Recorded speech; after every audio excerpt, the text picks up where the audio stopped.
Alright, I knew I got one of these things for a reason. I can review Game Boy games without using any emulation.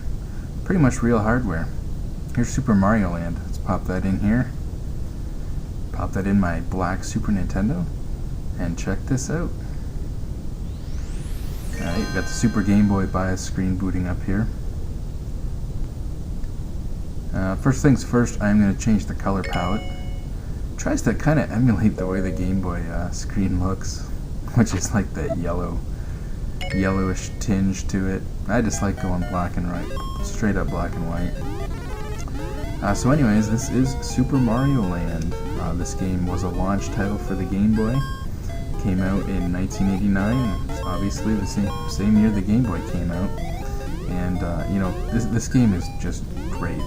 I mean, for one, it was the ability to play a Super Mario game on the road. And, you know, obviously we were all big Nintendo fans at the time. And, you know, the NES was still #1. You know, Mario Brothers was still a great game.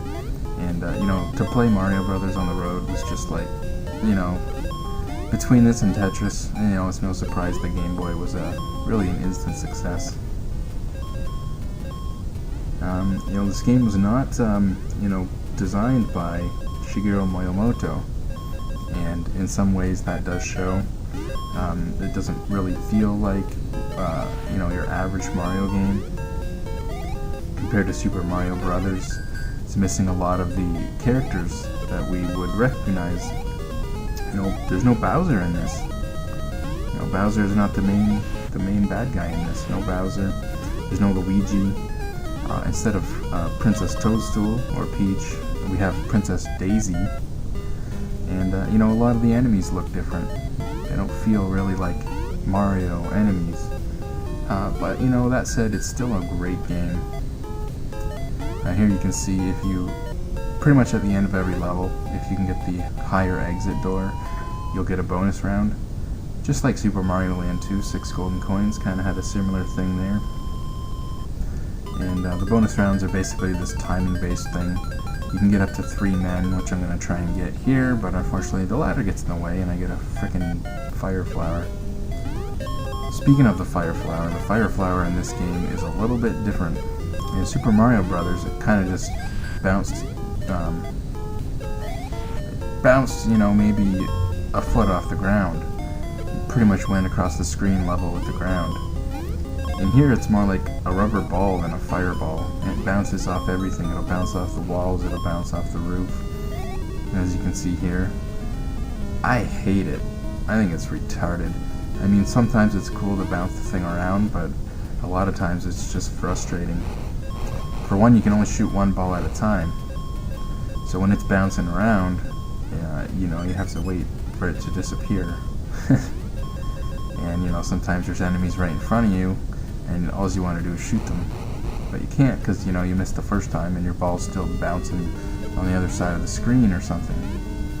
So that's kind of stupid. I wish they would have kept it just like the standard fireball instead of making it more like a rubber ball.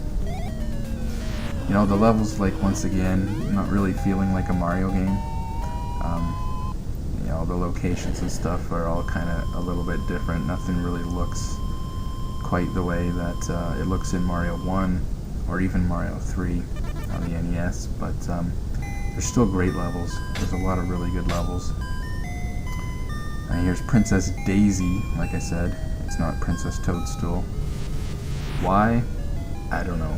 It just is. Game has pretty good music. Like I said, it's a pretty primitive game. It's not very big. You know, not a lot of memory, but it's definitely got some good music at times. Some memorable tunes. Let you listen to the music here for a minute.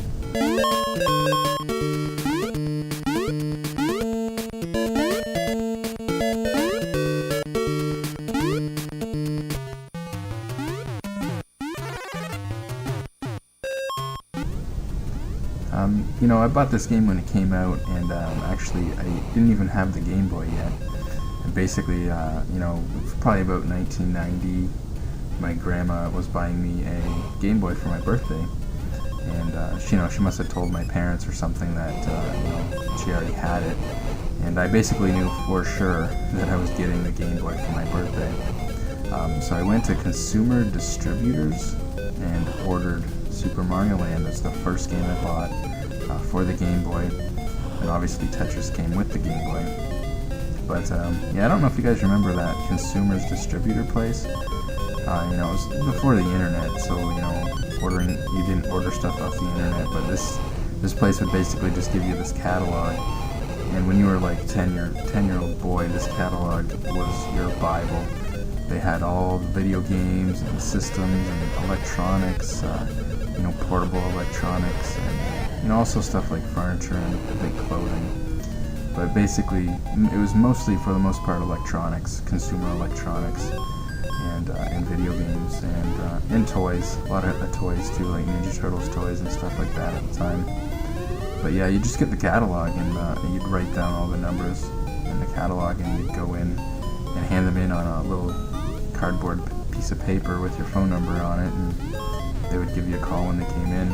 So it was pretty cool, and it was really close to me, so I could walk there and not have to wait for my parents to drive to the mall. So it was a pretty cool place back then. I don't know if you guys had that in the States or not, but yeah, like I said, first game I bought, and I played this game quite a bit. No surprise. When I came back to it at first, I was a little iffy. Obviously the graphics kind of don't date too well, and compared to Super Mario Land 2, much more advanced graphics. But like I said, this was a launch title, and in 1989 to play something with basically the equivalent to Super Mario Brothers graphics, on the road, would have been nice if it was in color. But yeah, what are you gonna do?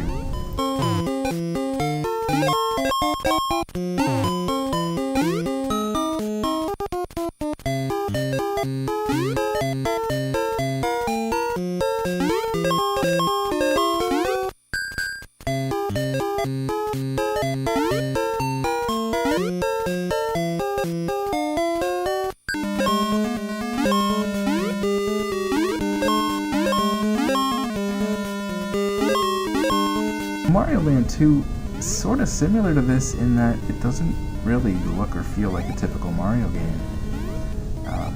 There's no Bowser as your main boss. There's no Luigi that I can remember. And, the levels were very, very different. So, it's just the way the Game Boy games, the Mario games were on the Game Boy. But, this is, also a great game. The only thing with this game is the controls do take some getting used to at first. I find that Mario moves quite fast in this one. He instantly gets up to full speed, and he can turn direction really quickly. He doesn't slide like he does in the other Mario games on the NES. And everything's so small. The blocks are so small, the question mark blocks you try and hit, and the coins, and just trying to land on stuff. Mario moves a little bit faster, and everything's a little smaller. That does take some getting used to, but it's not too bad. Once you get used to it, it's good.